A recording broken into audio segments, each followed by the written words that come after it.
He, a powerful and charismatic CEO, harbored a forbidden and secret love for years, the cleaning lady of his empire, the woman he observed from afar, the only real person in his world of pretense. She, discreet and humble, saw herself as just the cleaning lady, skeptical of the love of the wealthy, believing herself unworthy of a grand romance. In an unexpected encounter, she interpreted the CEO's attention as condescension, and with hurt and wounded pride, confronted him. "Stop it, Mr. Thorne. I know who I am, and I know who you are. I will never be yours. Watch this story until the end. You will be surprised. If you like love stories, romance, subscribe to this channel, leave your comment. We post videos like this every day." Continuing. Bethany, Beth Fields, adjusted her navy blue uniform one last time before swiping her card at the sensor on the 35th floor. It was 5:30 in the morning, and the silence of the Thorne Investments corporate building was still comforting. At that hour, she was invisible, exactly how she preferred it. At 36, Beth carried the weight of her entire family on her shoulders. Her mother, Mrs. Fields, was battling a cancer that was consuming not only her health, but also the family's savings. Her younger siblings, Josh, 19, and Madison, 16, depended on her for their education. Her cleaning lady's salary barely covered the medicine and medical appointments, but Beth never complained. Every early morning she cleaned, every floor she waxed, was one step closer to her mother's recovery. While pushing her cleaning cart through the marble hallway, Beth didn't know that 40 floors above, in the executive offices, Victor Thorne had been awake for hours, watching her. Through the security cameras, Victor was 39 years old and commanded a financial empire valued at billions. Heir to a dynasty of investors, he had transformed the family business into a technological powerhouse that influenced markets on 3 continents. His routine began at 4 in the morning with international reports and ended after midnight with video conferences with Asia. He was feared in boardrooms, admired by the financial media, and courted by New York's high society. But Victor harbored a secret that had tormented him for 3 years. He was hopelessly in love with Bethany Beth Fields, the cleaning lady on the 35th floor. It all began one morning in December of 2022, when he decided to work in the office during the holiday season. He went down a few floors to retrieve forgotten documents and saw her. Beth was cleaning the windows with touching dedication, quietly humming a gospel song. There was something in the delicate way she treated each surface, in the dignity with which she performed her work, that touched a chord in Victor that he didn't even know existed. Since then, he had discreetly changed his routine.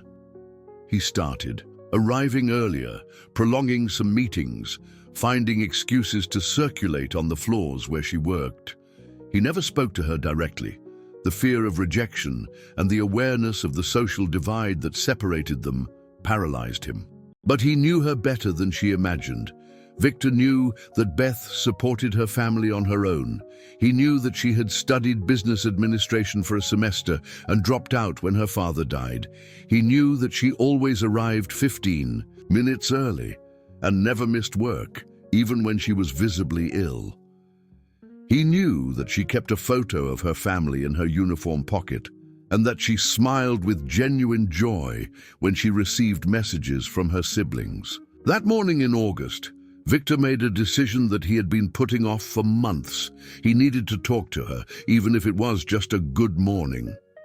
He went down to the 35th floor with his heart racing, pretending to review some contracts. Beth was organizing her cleaning supplies when she heard the firm footsteps in the hallway. She looked up and felt her blood run cold. Victor Thorne was walking toward her, impeccable in his Italian suit, his dark hair perfectly styled, his gray eyes fixed on her with an intensity that left her breathless. "Good morning," he said, stopping a few feet from her. His voice, which commanded boardrooms and intimidated executives, sounded hoarse and hesitant. Beth immediately lowered her eyes. "Good morning, Mr. Thorne." Wanted to thank you for the excellent work you do. This floor is always spotless." She looked at him, surprised. In 3 years of working there, no executive had ever said a kind word to her. Most didn't even acknowledge her. "Thank you, sir. It's just my job." Victor wanted to say more, wanted to ask about her family, about her dreams. But the words refused to come out. How could he explain that he had admired her for years? How could he say that she was the only reason he still believed that there were genuine people in the world? "Well, I have a meeting," he mumbled, retreating. Beth nodded and returned to her work, but her hands were trembling as she organized the cleaning products. There was something different in his gaze, something that made her feel strangely exposed and, at the same time, seen for the first time in years. When Victor disappeared into the elevator, she leaned against the wall and took a deep breath. She couldn't be imagining things. Had the CEO of the company come down 40 floors just to thank her? It didn't make sense. But as she finished cleaning the hallway, Beth couldn't get Victor Thorne's gray eyes and the way he had looked at her, as if she were the most precious thing in the world, out of her mind. In the days following the encounter, Victor couldn't concentrate on anything. During the board meeting, his mind wandered to the moment when Beth had looked at him with those brown eyes full of surprise. He found himself inventing excuses to go down to the lower floors, but always lost his courage at the last moment. Beth, in turn, found herself equally disturbed. Every time the elevator opened on the 35th floor, her heart raced in anticipation of seeing Victor Thorne emerge from the mirrored doors. The memory of his hoarse voice saying, "Good morning," echoed in her mind throughout the day. "You've been acting strange, Beth," commented Carla, her co-worker, while they were organizing supplies in the storage room. "You look like you've seen a ghost." "Nonsense," Beth muttered, but blushed slightly. In fact, she was tormented by thoughts that she considered absurd. How could a woman like her, who earned minimum wage and lived in a cramped apartment in Queens, even think about the CEO of the company? Victor Thorne frequented the society pages of the newspapers, was photographed at charity events alongside stunning socialites. His world was made of dinners in restaurants whose menu cost more than Beth's monthly salary. The difference between them was an unbridgeable gap, and she knew it. Victor, however, couldn't stop thinking about her. He began to discreetly research Beth's life through the Human Resources Department. He discovered that she had requested several salary advances in recent months, always justified by medical expenses. He also discovered that she worked on weekends as a house cleaner in private homes to supplement her income. The information made him uneasy. How could someone so dedicated to her work have to struggle so much to survive? Victor made an impulsive decision.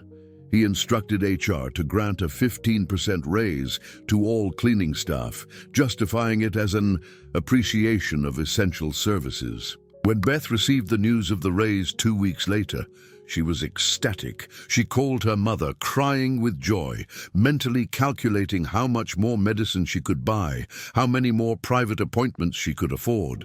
"Honey, God sees your effort," said Mrs. Fields from the other end of the line, her voice weak but loving. Beth smiled, wiping away her tears. "Mom, everything's going to be all right now.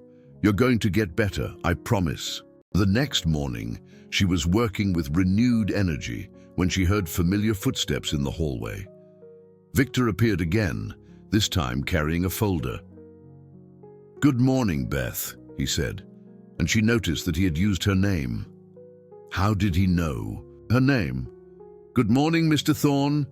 I hope you're satisfied with the changes in the company's salary policy," he said, trying to sound casual. Beth looked at him, a suspicion growing in her chest. "Did you have something to do with this?" Victor hesitated. He had planned to deny it, to keep his distance, but something in her direct gaze completely disarmed him. "I just believe that dedicated employees should be valued." Employees or cleaning staff specifically? She asked, crossing her arms. Her voice had a mixture of gratitude and distrust that made Victor uncomfortable. Beth, I don't want you to think that... Think what, Mr. Thorne? That you're interested in a simple cleaning lady? The question came out sharper than she intended, but years of distrust towards wealthy men had taught Beth to protect herself. Victor felt like he'd been punched in the stomach. That's not how I see you. How do you see me then? Her eyes shone defiantly. Because I know exactly who I am. I know where I come from. I know my place. And I know that men like you aren't interested in women like me for noble reasons. The accusation hit Victor hard. He saw in Beth's eyes the pain of someone who had been hurt before, the distrust of someone who had learned that beautiful promises from rich men rarely come true. You're wrong about me, he said, his voice low but firm. Am I? Beth laughed. Bitterly. You don't even know my last name, Mr. Thorne. You don't know that I have a sick mother, that I support 2 siblings, that I wake up at 4 in the morning every day to get here on time. To you, I'm just a pretty face that crosses your path once in a while. Victor wanted to protest, wanted to say that he knew all that and much more, that for 3 years he had observed her strength and dedication, that she was the only real woman in his artificial world. But the words refused to come out. The silence stretched between them, charged with tension and misunderstandings. Excuse me, Mr. Thorne, Beth said finally. I need to get back to work. Victor watched her walk away, his heart broken. He had ruined everything. He had tried to get closer and had only managed to create an even bigger barrier between them. 2 hours later, while reviewing contracts in his office, Victor received an urgent call from security. Mr. Thorne, we had an accident on the 35th floor. A cleaning lady fainted and is being attended to by paramedics. Victor dropped everything and ran to the elevator, his heart racing. When the doors opened on the 35th floor, he saw Beth sitting on the floor, pale, surrounded by paramedics and co-workers. What happened? He asked, kneeling beside her. She didn't have lunch, Carla explained. She said she wasn't hungry, but I don't think she's been eating properly for days. Victor looked at Beth, who avoided his gaze, clearly embarrassed. He understood immediately. She was saving on her own food to pay for her mother's treatment. I'm taking her to the hospital, he said without hesitation. There's no need, Beth protested weakly. It's just exhaustion. It's non-negotiable, Victor replied, helping her to her feet. My driver is coming up. While they waited for the elevator, Beth held onto his arm for balance, and Victor felt an electric current run through his entire body. For a moment, she leaned on him completely, and he realized that despite all the distrust, there was something between them that neither could deny. The private hospital where Victor took Beth was in stark contrast to the public health clinics. She knew silent corridors, perfect air conditioning, attentive doctors who didn't seem to be in a hurry. While waiting for the test results in the VIP waiting room, Beth felt like an intruder in that sterile and expensive world. Victor had insisted on accompanying her, dismissing important meetings and ignoring the constant calls from his assistant. Now, sitting next to her on the beige leather sofa, he discreetly observed her delicate profile, her dark brown hair pulled back in a simple bun, her hands roughened by work clasped in her lap. You don't have to stay, Beth murmured for the 3rd time. You've already been too kind. Stop calling me Mr., Victor said softly. My name is Victor. She looked at him, surprised by the intimacy of the request. It would be inappropriate. Inappropriate for whom? Before she could answer, the doctor came in with the results. Severe anemia, dehydration, signs of malnutrition. Nothing serious, but worrying enough to require immediate care. You need to eat properly and rest more, the doctor advised, handing her a prescription for expensive vitamins. And no excessive physical exertion for the next few days. When they left the hospital, Victor noticed how Beth put the prescription in her pocket without looking at it, clearly with no intention of buying it. "I'm taking you to dinner," he said, directing the driver to a discreet restaurant in Midtown. "I need to go home," Beth protested. "My mother—" "You fainted from hunger, Beth. I'm not going to let you go home without eating." The restaurant was small and elegant, with only 12 tables and an intimate atmosphere. Beth felt out of place in her work uniform among the other well-dressed patrons, but Victor requested a secluded table where she would feel more comfortable. While they waited for the food, an awkward silence settled between them. "Why are you doing this?" Beth asked finally. Victor swirled the wineglass between his fingers, considering the answer. "Because I care about you." "But why? You, Victor, don't even know me." "I know more than you think." The confession slipped out before he could stop himself. Beth frowned. "What do you mean?" Victor took a deep breath, knowing he was about to reveal more than he should. "I know that you're studying business online in your spare time. I know that you send money to your siblings every month, even when there's barely enough left for you. I know that your mother is undergoing chemotherapy and that you sell your own belongings to pay for her medicine." Beth's face paled. "How do you know all this?" Victor hesitated, realizing too late how his words could sound intrusive. "I care about my employees. All of them, or just me?" The question came loaded with a distrust that made Victor flinch. "Just you," he admitted quietly. Beth leaned back in her chair, processing the information. "How long have you been watching?" "Me? 3 years. 3 years!" Her voice rose an octave. "You've been spying on me and I didn't even know." "It wasn't spying. I just noticed you." "Men like you notice women like me for one reason only, Victor, and I've been through that before." Something in the bitter tone of her voice made Victor lean forward. "What do you mean?" Beth bit her lip, as if deciding how much to reveal. "When I was 24, I worked as a receptionist at an import company. The owner was married, rich, respected. He started giving me gifts, inviting me to work dinners. He said I was special, different from the other women." Victor felt a knot form in his stomach.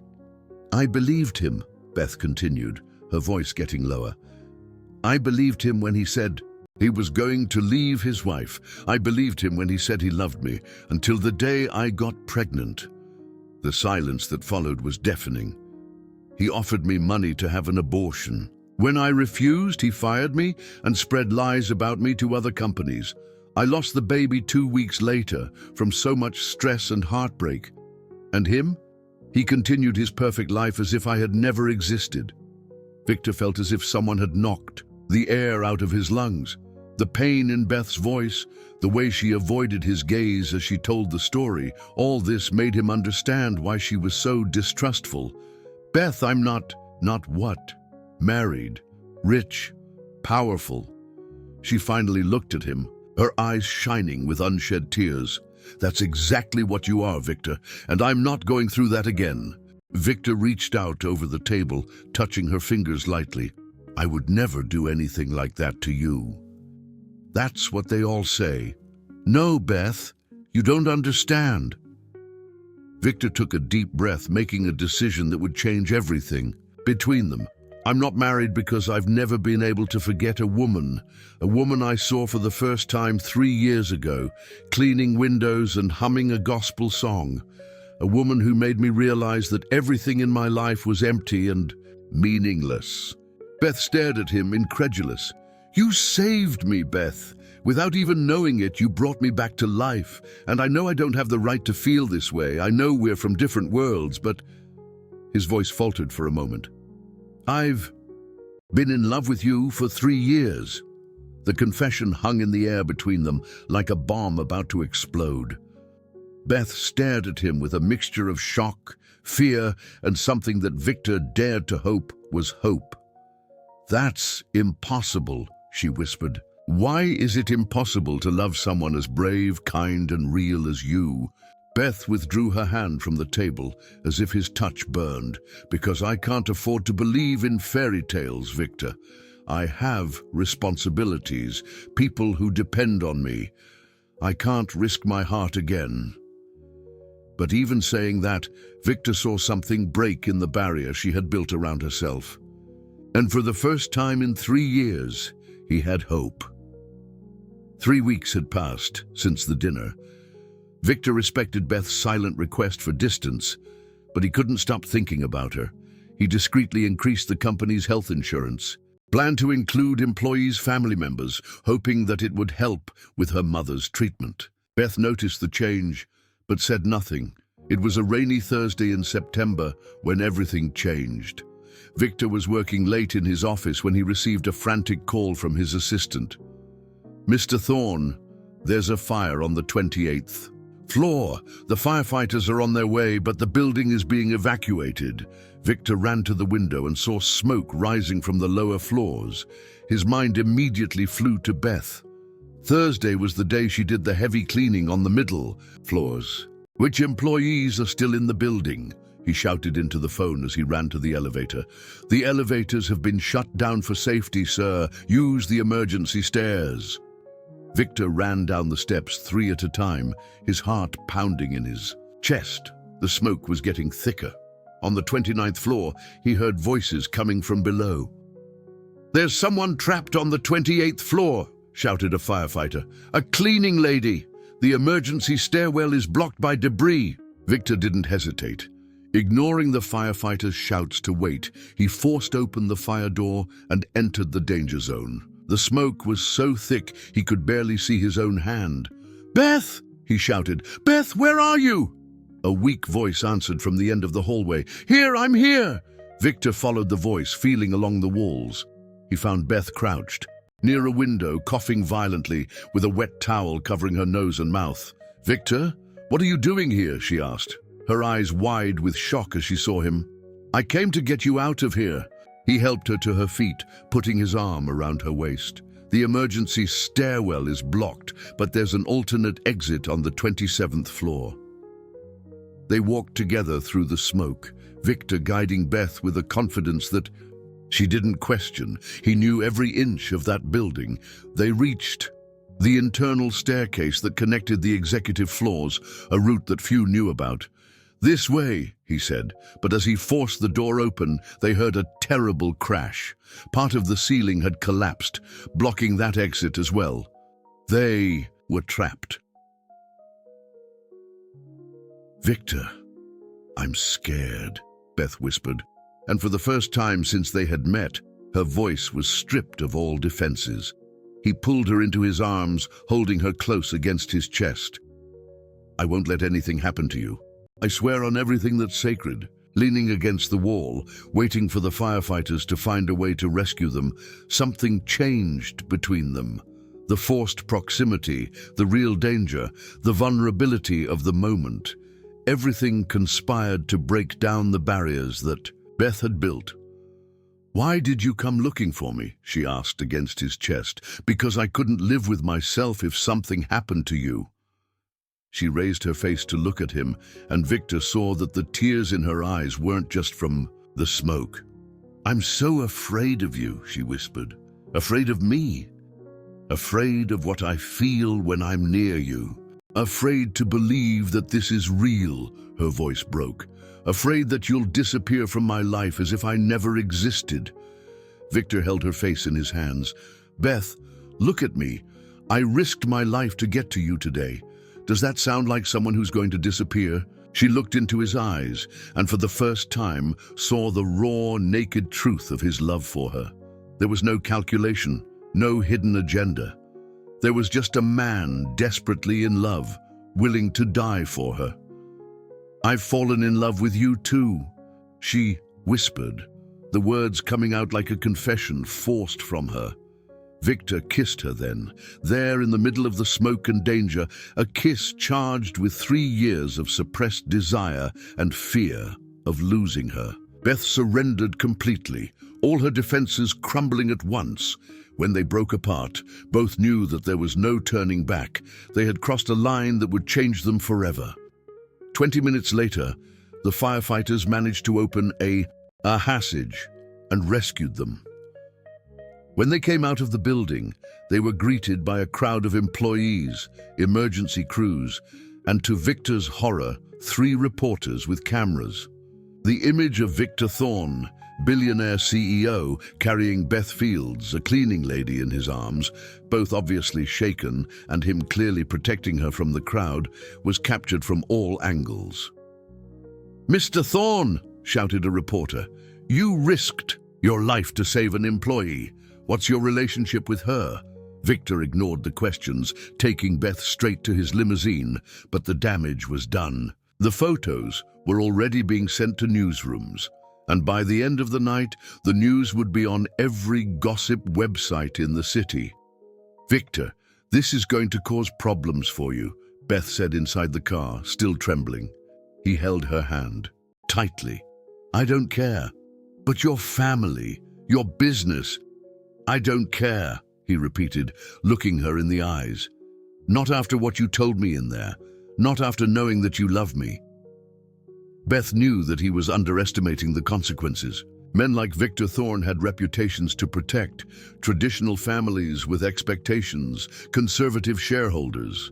A relationship with the company's cleaning lady would be seen as a scandal, but at that moment, still feeling the taste of his kiss on her lips and the warmth of his arms around her, Beth allowed herself to believe that love could be stronger than all that. She didn't know that same night, the photos would reach the hands of Eleanor Thorne, the family matriarch, who for months had been pressuring Victor to marry Isabella Manning, the daughter of their most important partners. And Eleanor Thorne was not one to accept that the plans of her dynasty would be ruined by her son's fling with a cleaning woman. The next morning, the headlines were devastating. "Billionaire CEO risks all for cleaning lady, romance or gold." "Digger?" blared the city's biggest newspaper. Photos of Victor carrying Beth in his arms occupied the front pages of 3 different tabloids. Victor arrived at the office determined to ignore the commotion, but found Eleanor Thorne waiting for him in his office.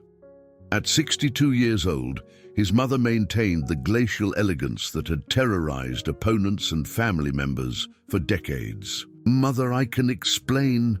"Explain?" Eleanor held up the newspaper.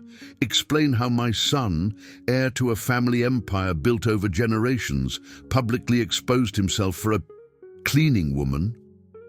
"Beth isn't a cleaning woman. She has a name. She saved my life as much as I saved hers." Eleanor laughed coldly.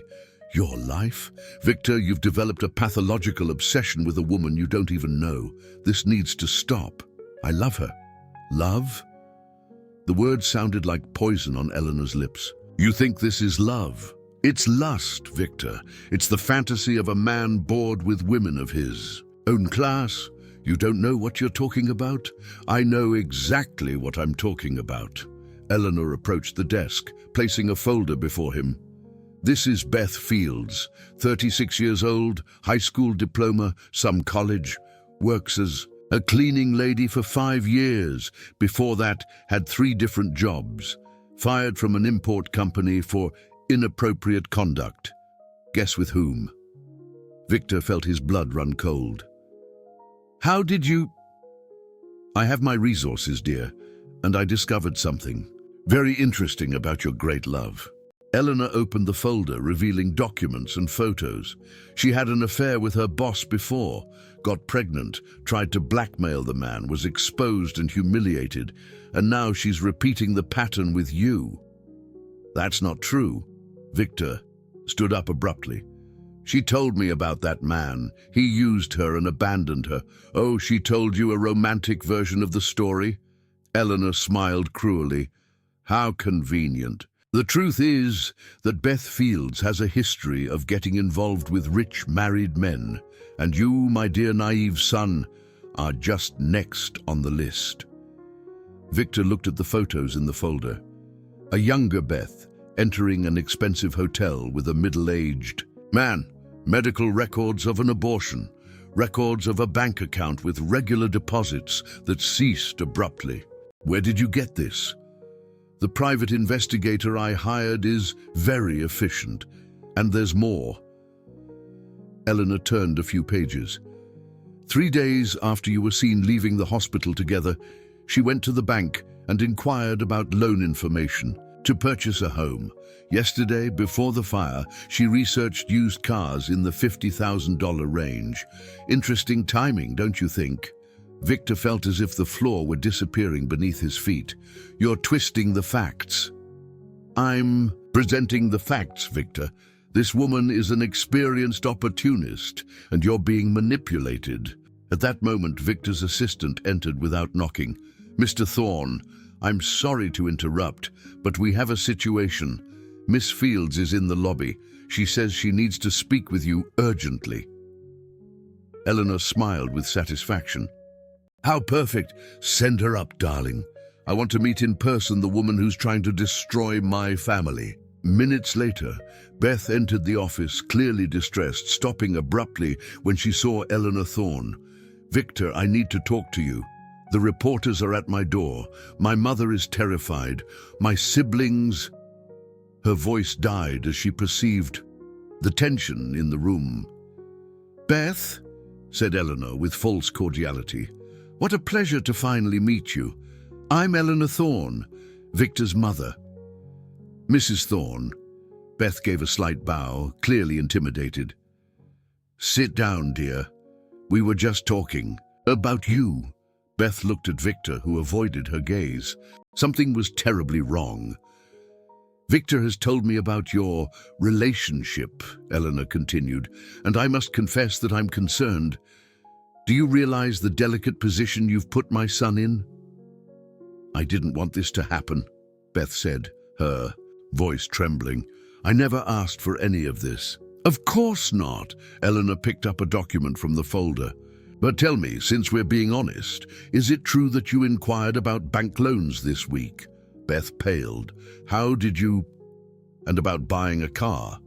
$50,000 is a considerable amount for someone with your salary.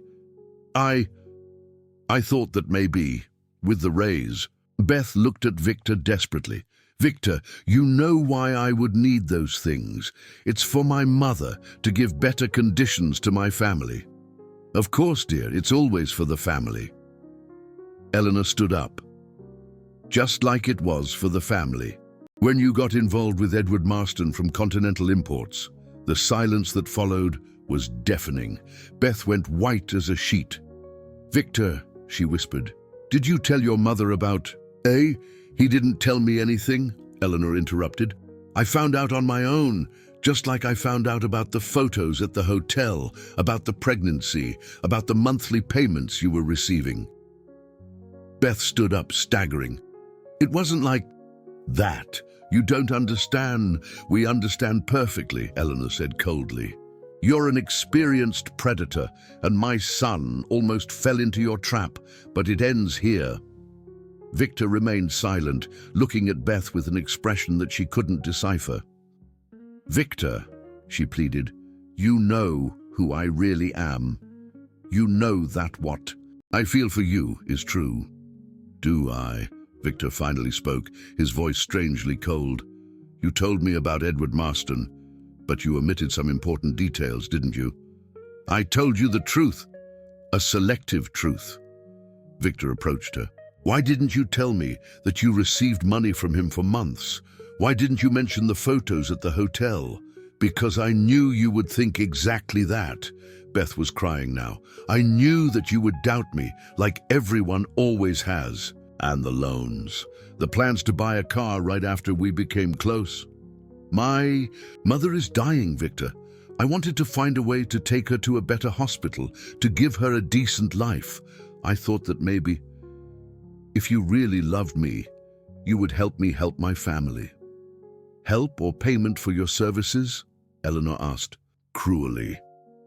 Beth looked from Victor to Eleanor, seeing the distrust in both their eyes. Everything she had built, all the trust she had gained, was falling apart before her. I never asked anything of you, she said to Victor, her voice broken. I never asked you to fall in love with me. I never asked you to save me. I just wanted to work in peace and take care of my family. But now that you have his attention, you're calculating how to best take advantage of the situation, Eleanor concluded. Beth wiped away her tears and straightened her shoulders. You're right about one thing, Mrs. Thorne. I don't belong in your world, and after today, I'm sure I don't want to belong. She turned to Victor. Thank you for saving my life yesterday. Consider our debt paid. And she left the office, leaving Victor with a broken heart and Eleanor with a smile of victory. But Eleanor Thorne wasn't finished. That afternoon, she made a call to the head of HR at the company. I want Beth Fields fired immediately.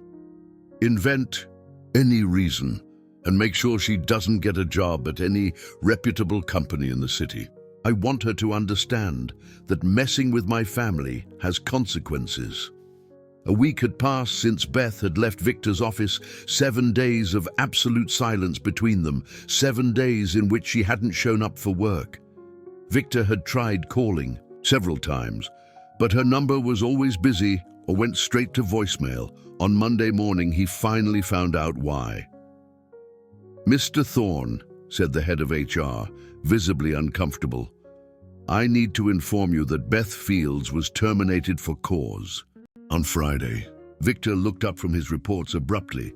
What do you mean, terminated? On whose orders? On your orders, sir.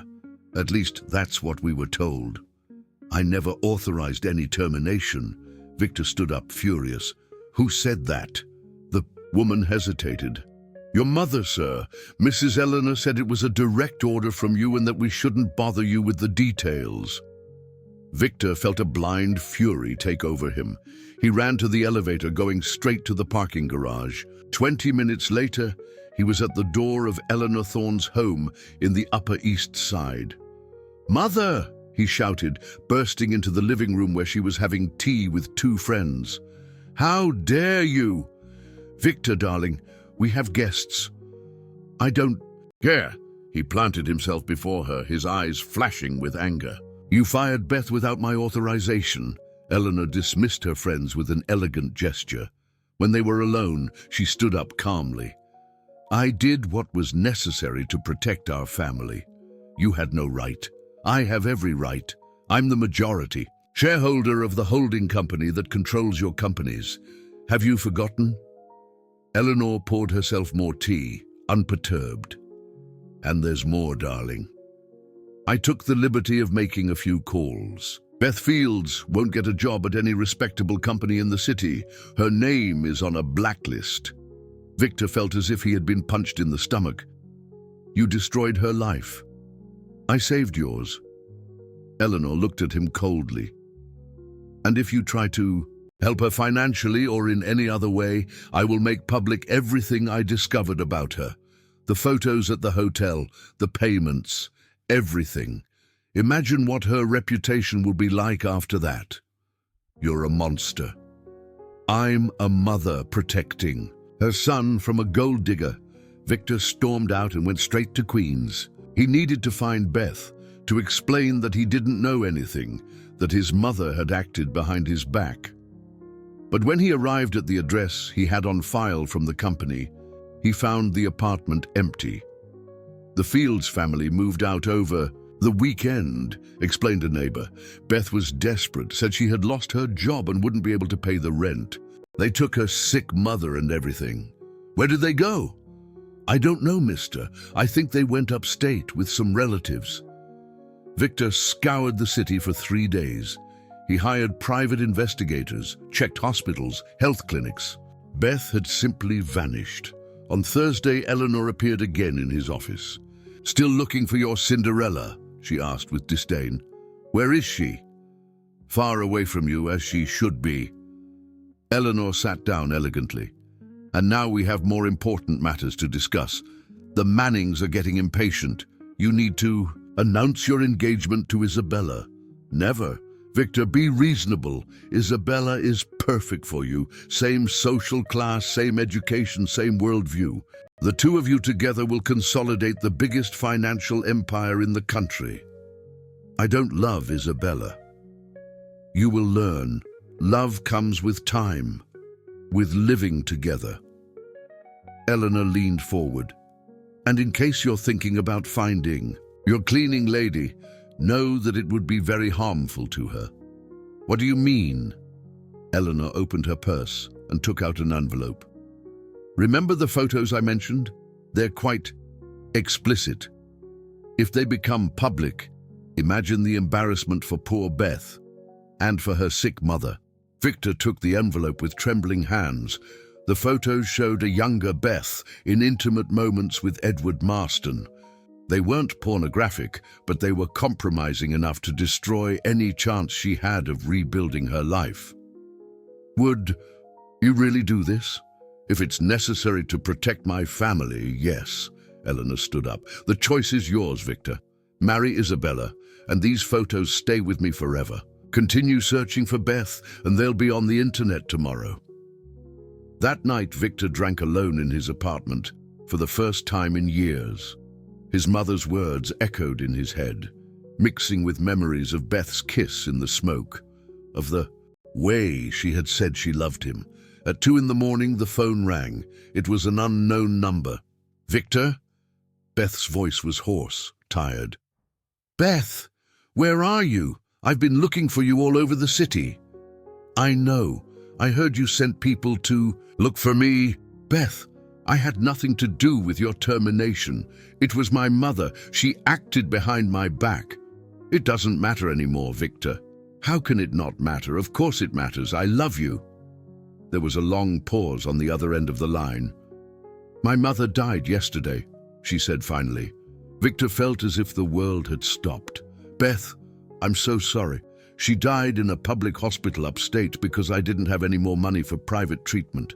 She died asking me for forgiveness for being a burden to the family. Beth's voice broke. And you know what's worse? She died believing that I was really what your mother said I was, an opportunist who slept with her boss. That's not true, isn't it? Then why did you doubt me? Why did you believe every word your mother said? Victor didn't know what to answer. Do you want to know the truth about Edward Marston? I was 19 years old when I started working for him. I was a virgin. I had never had a serious boyfriend. He courted me for months, made me believe I was special. The photos, they were taken at a company party. He called me to talk in a private room and there was a photographer hidden. The money, it was blackmail. He said that if I didn't continue to meet with him, he would publish the photos. Victor closed his eyes, feeling nauseous. When I got pregnant, I thought he would take responsibility. Instead, he fired me and spread that I was a gold digger who tried to seduce him. I lost the baby alone in a public hospital with no one. Beth's voice was strangely calm, and now, 17 years later, I'm going through the same thing again. Oh, Beth, it's not the same thing. I love you. You love a fantasy, Victor. You never really knew me. If you did, you would have trusted me when your mother showed those papers. I was confused, scared, and I'm tired. Her voice was fading. Tired of fighting, tired of having to prove my worth, tired of being judged by my past. Where are you? I'll come get you now. No, Victor, it's over. Your mother won. There was a pause, and she was right about one thing. We don't belong in the same world. I should never have forgotten that. The line went dead, and when Victor tried to call back, the number was disconnected. He stayed up for 3 days without sleep, hiring more detectives, offering rewards, moving heaven and earth to find her. But Beth Fields had disappeared completely, as if she had never existed. On the following Monday, Eleanor entered his office with a triumphant smile. The Mannings are waiting for your answer, Victor. The engagement will be announced in the newspapers tomorrow. Victor looked at the woman who had raised him, who had destroyed the only good thing in his life, and for the first time in his life, he hated her completely. But he nodded his head because he knew he had no choice anymore. Beth had disappeared from his life forever, and he had to accept that his love for her had been his undoing. 2 months later, Victor was engaged to Isabella Manning. Society magazine celebrated the union as the wedding of the century. But those who knew him well noticed that the billionaire had become a shadow of himself. Thin, pale, he fulfilled social commitments like an automaton, smiling when necessary, saying the right words but with empty eyes. The engagement ceremony had been a grand event at the Plaza Hotel, with 300 guests from the New York elite. Victor had spent the entire night looking for Beth among the waiters and hotel staff, in a desperate and irrational hope that she would be there, working, alive. But she wasn't. Eleanor watched her son with discreet satisfaction. Her mission was accomplished. The wedding would be in December, only 6 months after that deplorable fling had begun. Soon, Victor would completely forget the cleaning lady and assume his place as head of the Thorne Manning dynasty. What Eleanor didn't know was that 200 miles away, upstate in Poughkeepsie, Beth Fields was very much alive and planning her revenge.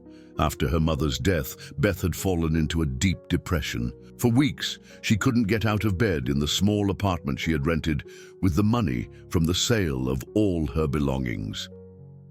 Her siblings, Josh and Madison, took turns caring for her, worried to see her wasting away.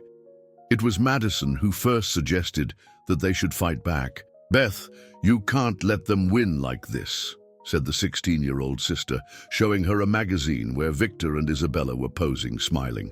"You've taught me my whole life that we never give up. Where's the woman who raised us alone after Dad died?" Beth looked at the photo of Victor. Even smiling, she could see the sadness in his eyes. She knew that man better than he imagined. "There's no use fighting, Madison. Their world is different from ours." "It's different, but it's not untouchable." Josh, now 20 years old and studying journalism at a state university, approached his sisters. "Beth, I've spent the last 2 months investigating the Thorne family, and I've discovered some interesting things." He opened a laptop and showed printed pages from websites, digitized documents, old photos. "Eleanor Thorne isn't the saint she pretends to be. She's destroyed other people before you." Beth sat up in bed for the first time in weeks, paying attention to what was happening around her. "What did you find out?" In 1987, Victor's grandfather, Franklin Thorne, was about to marry a woman named Carol Silver. She was a teacher, came from a simple family. Eleanor, who at the time was only in her early 20s, orchestrated a scandal to separate the two. She got compromising photos of Carol with an ex-boyfriend, spread rumors that she was a gold digger, forced Franklin to break off the engagement. Josh turned the page. Carol never married after that. She died alone at 70 years old, teaching at a public school, but she left a diary. He showed digitized pages from an old notebook. She described everything: how Eleanor blackmailed her, how she framed her to lose her job, how she spread lies about her throughout high society. Carol wrote that Eleanor had said exactly what she said to you, that if she didn't stay away from Franklin, the photos would be published. Beth felt her anger growing for the first time in months. "There's more," Josh continued. In 1995, Victor had a half-brother, an illegitimate son of Franklin's with a secretary. The boy, Ryan, was 15 years old, and Franklin wanted to officially recognize him, include him in the inheritance. Eleanor orchestrated an accident. The boy was hit by a drunk driver who was never identified. Ryan survived, but was paralyzed from the waist down. Franklin, devastated, gave up on recognizing him and sent him to a boarding school in Europe. "Oh my God," whispered Beth. "Ryan is still alive. He lives in London, works as a human rights lawyer, and he hates Eleanor Thorne as much as you do." Madison approached. "Beth, you're not the first woman Eleanor has destroyed, but you can be the last." Beth was silent for several minutes, processing the information. Finally, she got up and went to the mirror. The woman who stared back at her was thinner, paler, but there was a new determination in her eyes. "What do you think I should do?" Josh smiled. "We're going back to New York. We're going to prove to everyone who Eleanor Thorne really is. And how do we do that?" "Simple," said Madison. "We're going to the wedding." In the following 3 weeks, the Field siblings worked like a small espionage operation. Josh used his contacts from journalism school to get information about the ceremony. Madison, who had inherited her older sister's intelligence, created fake IDs for them to gain access to the event's vendors. Beth, in turn, contacted Ryan Thorne through an email address that Josh managed to find. The answer came in 24 hours. "Beth, I read about you in the news. I know exactly what you went through. Eleanor destroyed my family too. If you're willing to fight, I have information that can take her down for good. But it needs to be at the right moment, in front of the right people. Victor's wedding would be perfect. I'm coming back to the States, RT." Ryan arrived in the States on a Friday in November, 3 weeks before the wedding. He was 42 years old, with prematurely gray hair, and moved in a wheelchair with the elegance of someone who had learned to turn his disability into strength. When he met with Beth in a discreet cafe in Midtown, she was impressed by the resemblance between him and Victor. "Eleanor thought that killing me would solve a problem," said Ryan without preamble, "but she only managed to create an enemy for life." He opened a briefcase and took out documents, photos, recordings. "I've spent 25 years collecting evidence against her, proof of blackmail, threats, crimes she committed to protect the family empire. Alone, I could never use them. Who would believe the bastard son against the respected matriarch?" Beth leafed through the documents, seeing a trail of destruction that stretched back for decades. "But now," Ryan continued, "with your testimony, with the story of Carol Silver that my brother discovered, we have a chance to expose her publicly. The wedding will be broadcast live, 200 elite guests, international press. If we can get there." "How are we going to get into the wedding?" Beth asked. Ryan smiled, and for the first time she saw a little bit of Victor in that smile. "Leave that to me. I have a few cards up my sleeve that Eleanor doesn't imagine." Meanwhile, back in New York, Victor was becoming more desperate every day. He had hired the best detective agency in the country to find Beth, offered a fortune in reward money, but she had simply disappeared. 2 weeks before the wedding, he made a drastic decision. He broke into Eleanor's office in the middle of the night, forced the safe, and took the envelope with the photos of Beth. He burned everything. "If you publish anything about her," he said to Eleanor the next day, "I'll tell the press everything about your methods, everything about Carol Silver, everything about Ryan, everything about the other women you've destroyed over the years." Eleanor looked at him coldly. "You have no proof of anything." "I don't. Do you think I spent all these years without realizing what you were doing? That I didn't know about the private detectives, the blackmail, the convenient accidents?" Victor approached her. "I have proof, Mother, and if you lay a finger on Beth, even if it's just spreading rumors, I'll end you." Eleanor realized for the first time that she had underestimated her own son. "Very well," she said finally, "but the wedding is happening. It's too late to cancel." "The wedding is happening," Victor agreed, "but after that you stay out of my business and out of my life forever." And what neither of them knew was that Beth Fields was already back in New York, staying at a modest hotel in Midtown, with a plan that would change their lives forever. The wedding was in 1 week, and she was ready for the final battle. The wedding day dawned sunny in New York City. St. Patrick's Cathedral was decorated with thousands of white roses and orchids, a spectacle that had cost over $2 million. 200 guests from New York's elite occupied the mahogany pews, while television cameras broadcast the event live across the country. Victor had been at the altar for 10 minutes, impeccable in his Armani tuxedo, but anyone who looked closely could see that he was devastated. His hands trembled slightly, and he constantly looked at the entrance of the cathedral, as if expecting someone to appear to save him from this nightmare. Isabella Manning was radiant in her $15,000 gown, walking slowly towards the altar on her father's arm.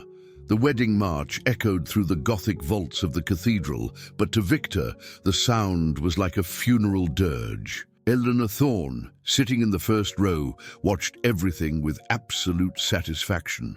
Finally, after months of struggle, her victory was complete. In a few minutes, Victor would be officially married to Isabella, and the Thorne-Manning dynasty would be consolidated. The priest began the ceremony with the traditional words. Victor responded mechanically to the first questions, his voice sounding distant and lifeless.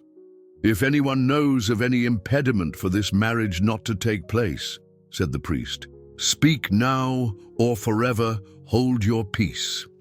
It was at that moment that the main doors of the cathedral swung open with a crash.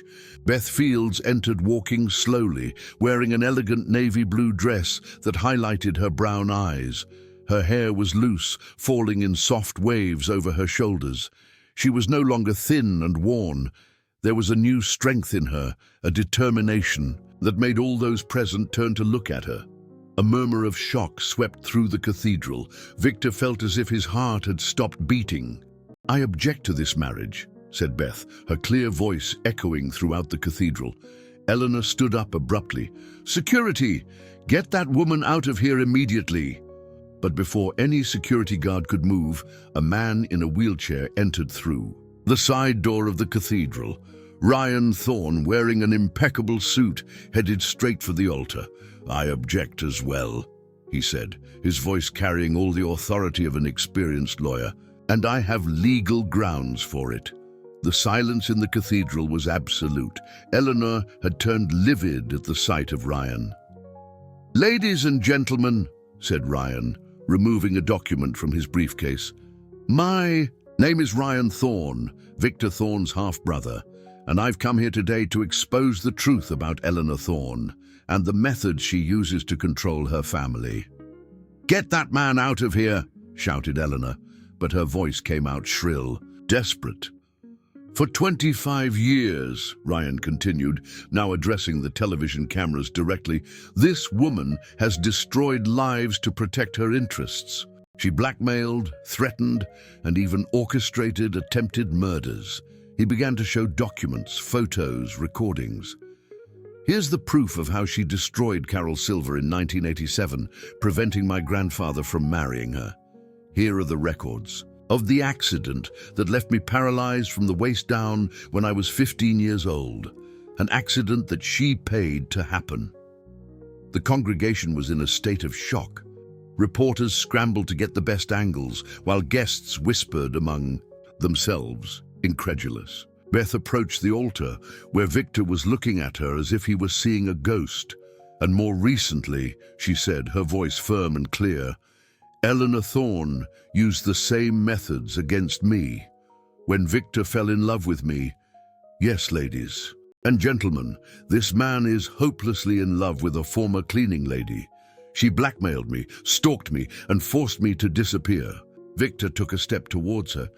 "Beth, she fired me without his authorization," Beth continued, now looking directly at the cameras.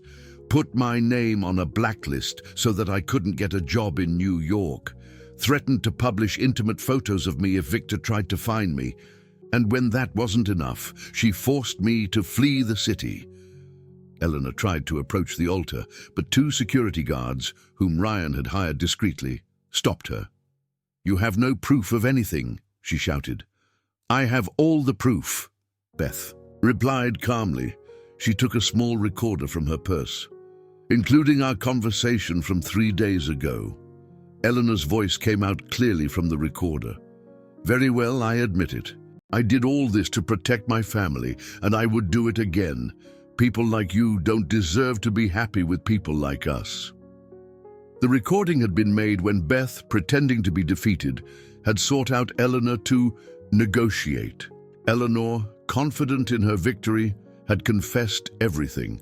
Chaos erupted in the cathedral. Guests stood up. Reporters shouted questions. Camera flashes exploded everywhere. In the midst of all the confusion, Victor approached Beth.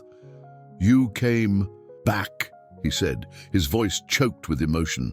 "I never should have left," she replied, her eyes shining with tears. "But you doubted me, Victor. When your mother showed those papers, you believed her." "I was scared. Scared that it was true, scared of losing you, scared of everything." Victor held her face in his hands. "But I never stopped loving you, not for a second." "And I never stopped loving you either," she whispered, "even when I thought you had betrayed me." Isabella Manning, who had watched everything in a state of shock, finally found her voice. "Victor," she said, taking the veil from her head, "we both know that this wedding was just a business deal. You never loved me, and I deserve someone who truly loves me." She approached him and Beth. "Go after your happiness. Go after your true love." Victor looked at Beth, and for the first time in months, he smiled genuinely. "Beth Fields," he said, kneeling right there in front of 200 people and live television cameras, "will you marry me? Now, here, in front of everyone?" Beth laughed through her tears. "Victor Thorne, are you asking a former cleaning lady to marry you in a cathedral in front of all of New York's elite?" "I'm asking the woman I love to marry me," he replied. "I don't care who's watching." "Then yes," she said, pulling him up and kissing him before everyone. "Yes, I accept to marry you." The priest, completely lost amidst the chaos, ended up officiating the most unusual ceremony of his career. Victor and Beth exchanged improvised vows, promises of true love that made many people in the congregation cry with emotion. When they kissed as husband and wife, the cathedral exploded with applause, even from people who minutes before had judged them a scandal. Eleanor Thorne was escorted out of the cathedral by security guards, shouting threats that no one took seriously anymore. The evidence presented by Ryan was already being analyzed by the authorities, and she would face years of legal battles. 6 months later, Victor and Beth were on the beach in the Hamptons, celebrating a second ceremony, this time an intimate party only with family and true friends. Josh and Madison were there, proud of the sister who never gave up the fight. Ryan had become Victor's right-hand man in business, helping him transform the family empire into a more ethical and humane company. "Do you regret anything?" asked Beth, nestled in Victor's arms as they watched the sunset. "Only one thing," he replied, kissing her hair, "that it took me 3 years to have the courage to talk to you. And I regret doubting that true love could exist," she said, turning to look at him. "You taught me that it doesn't matter where we come from or where we're going. What matters is who we choose to walk with." They kissed as the sun set on the horizon, two hearts that had found in each other the strength to face any storm. In the end, love had won, not just romantic love, but love for truth, for justice, for family, and for the courage to fight for what is right. And Beth Fields, the former cleaning lady who had become Beth Thorne, proved to the whole world that there is no barrier that true love cannot break down.